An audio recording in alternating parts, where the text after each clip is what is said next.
Okay, fellow Pokemon trainers, we have another huge batch of new information in Pokemon Go. So, first of all, I gotta give shouts to our boys at Pokemon Go Hub for getting this information out here so quickly.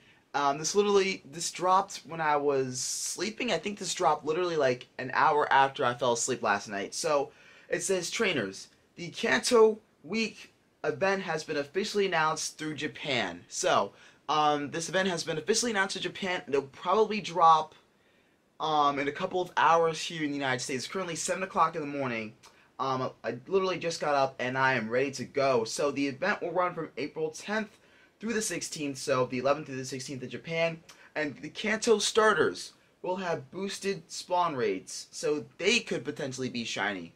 We don't exactly know what's going on with the shinies in Pokemon Go, but it looks like we're going to be getting a lot of Kanto region shiny Pokemon, but it seems like we're going to be getting a lot of Kanto region starters first. So, shiny Charizard, potentially, although we haven't seen it in the game's code as of yet. Double candy, so we're finally getting a double candy event once again. It's going to be for transferring and for catching Pokemon, so a lot of my friends have been asking for a double candy event in Pokemon Go, so finally they're going to get their shot at some double candy action, so that's always nice to see. Also, Snorlax and Aerodactyl raids are returning to Pokemon Go, so those of you who enjoyed taking out Snorlax level 4 raids back when they were around, and those of you guys that enjoyed Aerodactyl raids back when they were around for the flying type dragon event with Rayquaza, those are coming back into the raid system, so you guys just have that to look forward to as well. Also, we're going to be getting special boxes featuring raid passes, and also there's a special encouragement for trainers to get their gold Kanto region badge, which I already have. I'm literally missing only one Kanto region Pokemon, that is Kangaskhan. So it looks like that's going to be the announcement all wrapped up in a pretty bow tie. So we're going to go ahead and take a look at all of the shiny Pokemon from the Kanto region, because we could potentially see a lot of these shiny Pokemon in the game, so stay tuned. Okay, so starting off, I want to just quickly distinguish what type of shiny Pokemon that we may or may not see in Pokemon Go for this event. So what I want to look at is the original 150 Kanto region Pokemon that could potentially be shiny in this event. Again, we don't know what shinies we're going to see, if we'll see any shinies, but I think that we can pretty much say that we will be seeing shinies in this brand new event. So let's start off with some of the fan favorites right here. So shiny Charizard, definitely one of the fan favorites that I wanted to put a little bit of emphasis on as we move forward before this event really kicks off. So the black Charizard with the maroon red wings, I mean, you cannot go wrong with that. That's a beautiful aesthetic change. But I think the regular Charizard looks beautiful as well, but you just cannot go wrong with the black body and the maroon wings. Very beautiful looking Charizard right there. I'm a big fan of it. I know it's a huge fan favorite. Again, when we go to Blastoise and Squirtle, the shiny Squirtle family, not too much of a difference, but as you can see when it evolves, shiny Squirtle will go into a purplish, a light purplish kind of tint for the shiny Blastoise as well. Shiny Caterpie, definitely one of my favorites we're looking at right here. So it goes from a green to a light yellow kind of goldish color. I always say like it kind of looks golden to me. So beautiful color palette right there. Also the shiny Metapod is another one of my favorites personally. I like how it goes from a green to a kind of an orange looking tint right there. I think that is so beautiful. Also shiny Butterfree looks pretty interesting as well. Let's go ahead and check that out. Shiny Butterfree, we have the purple body, the red eyes, and the blue feet, and then we're gonna go into green eyes, keep the same purple bodies, and some pink feet for the shiny Butterfree. So pretty awesome stuff. Pretty awesome. I do like a lot of these Generation 1 shinies. I like the look of a lot of these shiny Pokemon. Also, shiny Beedrill seriously caught my attention. The shiny Pidgey family right there, that's going to be a fan favorite. I can guarantee you that much. Shiny Rattata and shiny Raticate. Shiny Raticate, he kind of looks like he got a tan, honestly. He kind of looks like he went to, like, the islands and just got a tan. He looks like, yeah, it looks like an extreme tan. It was like or sunburnt. You know what? Shiny Raticate looks sunburnt, if you ask me. Taking a second look at it. Absolutely. Also, shiny Ekans, shiny Arbok in the game. Shiny Pikachu and Raichu, we already have those. Sandshrew and Sandslash, pretty interesting color palette right there in terms of looks. So let's take a look at the Nido family. So Shiny Nidoran female is going to go from blue to purple, and then Shiny Nidoqueen is going to go from like a light lime green. And again, Shiny Nidoran family, purple to slight powder blue. I like Shiny Nidoking. I think Shiny Nidoking is just freaking beautiful right there. I like going from purple to blue color right there. Shiny Clefable, not too much of a difference there in my opinion, but when we're talking about differences in color palette, take a look at this. Shiny Ninetales, another one that was a fan favorite in my live stream. Pretty interesting stuff right there. We're gonna go from, I guess, how do you really describe this type of color? I say light orange to gray and blue. Absolutely insanely beautiful right there. So drop a like on the video if you guys are excited for Shiny Ninetales in Pokemon Go. There's a lot of shinies to look at that we could potentially be getting. Again, we found a lot of shinies in the game's master file and in the game's code. Shiny Zubat and Golbat, basically the same color palette right here. I'm going to look at the green with the pink wings. Also, Shiny Oddish, coincidentally, is all green, which is pretty interesting to see right there. Shiny Oddish, Shiny Gloom, Shiny Vileplume, Shiny Paris, and Parasect right here. I like how Shiny Venonat. The only difference between the regular Venonat and the shiny Venonat is that we're going from the red eyes to blue eyes. It's literally pretty much the only difference. There's a little bit of difference between the feet color, but for the majority of the color change, we're just going from red eyes to blue eyes. So I thought that was really cute. Also, shiny Venomoth. You can take a look at that. Beautiful light purple to a blue. That's like powder blue. A lot of beautiful powder blue shiny Pokemon we're going to experience in this event right here if we get these shinies. Again, it's not guaranteed, it's not confirmed that we're going to get these shinies, but there's a very strong speculation that we'll be getting these shinies in Pokemon Go. So let's go ahead and take a look back at the shiny sprites once again.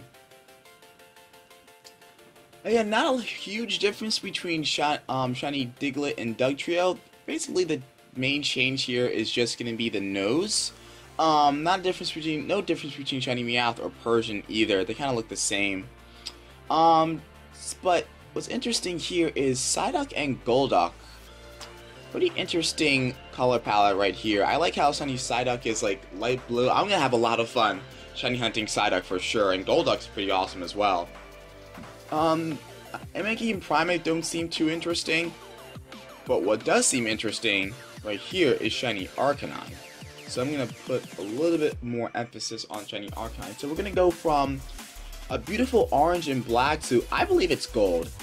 To me, like, if you get shiny Arcanine in Pokemon Go, it's going to look gold. So I'm just going to call it that. I just think that shiny Arcanine has a beautiful gold aesthetic, and I really am looking forward to shiny hunting for some shiny Growlithe. Shiny Poliwag I thought was interesting. I want to pinpoint that shiny Poliwag goes from a kind of a darker blue to a lighter blue. And it's going to keep this color palette change throughout its shiny family. So we're dealing with, what, shiny Poliwhirl. So shiny Poliwhirl, again, dark blue to light blue. Shiny Poliwrath kind of breaks the chain here. So we're going from a dark blue to a kind of awkwardish green. Kind of a mix between gold and green, honestly. It's kind of an awkward looking shiny to me. Let me know what you guys think about shiny Poliwrath. I think it looks kind of weird.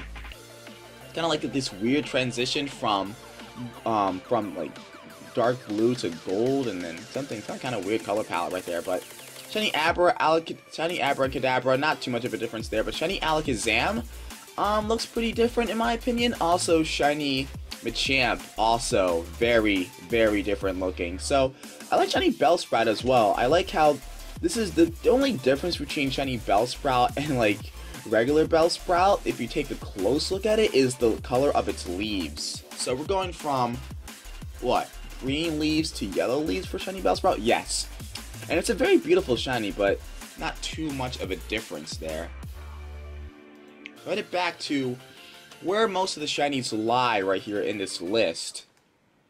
And first of all, I just want to give another big shout out to Pokemon Go Hub for this shiny Pokemon list as well. Let's see, shiny Tentacool and Tentacruel. Now, I like shiny Tentacruel. This looks pretty interesting. The shiny Geodude through Golem family. Again, definitely, I think is going to be a fan favorite.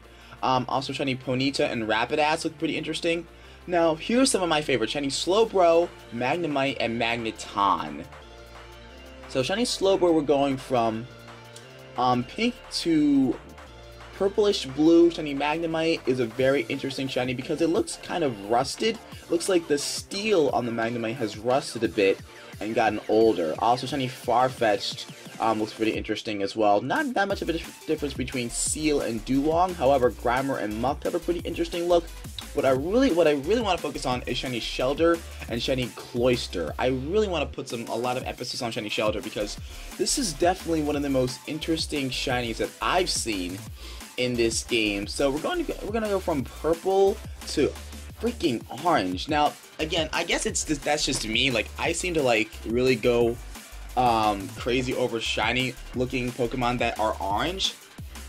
So I guess this personally appeals to me, but let me know what you guys think about shiny Shelder. And shiny Cloyster is just absolutely beautiful to me with the blue shell. Like, you cannot go wrong with that shiny. I definitely would like to have shiny Cloyster in Pokemon Go. Can't wait to use these shinies in battles as well. I'm going to be dropping a lot of these shinies in gym battles if we get them. Just a lot to look forward to when it comes to these shiny Pokemon, I must say. What have we missed?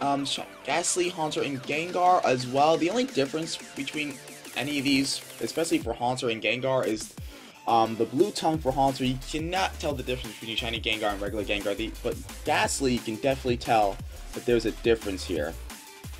Also, shiny Onix, going from the gray, stonish color to like a rusted yellow tint. Shiny Drowsy and Hypno, they got the pink fever going on over there.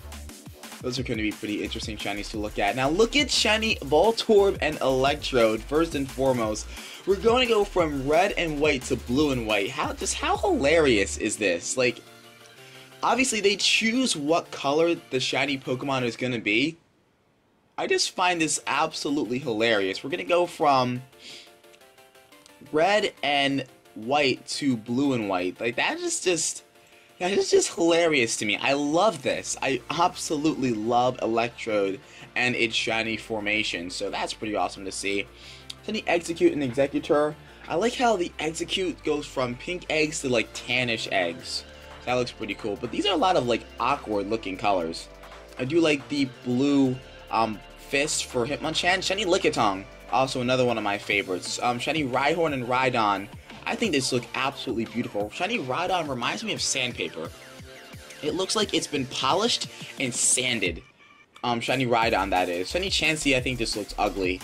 Shiny Tangela. Oh my goodness. I love how Shiny Tangela is a green shiny because it's a grass type. So it fits the look and the typing perfectly. So I feel like Shiny Tangela should be the regular Tangela. They should like swap the look. Shiny Tangela should be regular Tangela, and then regular Tangela should be shiny. That's just the way I see it, because it's a grass type, but it's blue, but its shiny is green. I think that's absolutely freaking crazy. Let's go ahead and keep on going down the list here. So we're going to head towards the bottom half of the shinies for Generation 1. So, again, Horsey and Seadra are another one of my favorites that I'm highly anticipating. I don't see a huge difference between Goldeen and Seeking, but Staryu and Starmie. Beautiful right there. I like the white body and just shiny Starmie. Starmie is my favorite Generation 1 water type Pokemon, so you know I'm going to be searching so hard for shiny Staryu in Pokemon Go. Hopefully we get it. I would love to see shiny Staryu in Pokemon Go. Not a big difference between shiny Scyther and regular Scyther. Shiny Mr. Mime looks pretty awkward as well. Look at that light green body, and it's just...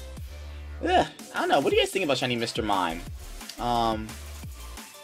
I don't know. I don't know how I feel about this. So we're going from pink and white to, I guess light white to lime green. Pretty interesting color set right there. I just say it's interesting. So the shiny legendary birds. We already have shiny Zapdos. Shiny Zapdos looks like basically the same. Shiny Articuno looks more of like a glacier white Articuno rather than a ice blue. Shiny Moltres. I bet you guys have had the Flamin' Hot Cheeto chips from your local supermarket. This is exactly what shiny Moltres looks like. With a pinkish body instead of an orange body with still the flames remaining. Shiny Dragonair, Dratini and Dragonite we already have in the game, and also Shiny Mewtwo and Mew. So could we get Shiny Mewtwo in EX raids? That's pretty interesting. Also, we could get Shiny Mew in the game, depending on how many people get their Kanto region gold badge. We'll see how that shapes up for the event. And that's gonna be all of the excuse me. Woo. So that is going to be all of the Kanto region Generation 1 shiny sprites for Pokemon. So we'll see if we get these shiny Pokemon in the game. We should know by around 4 o'clock p.m. Eastern Standard Time, 1 o'clock p.m. Pacific Time. And I will see you guys then. DX1 signing out. And yeah, let me know what shiny that you are looking forward the most to in the comments below. We have a lot to look forward to in Pokemon Go. We could be getting all of these Generation 1 shinies with the drop of this event. Let's keep our eyes peeled and see what we get. Alright, so I will see you guys in the next one.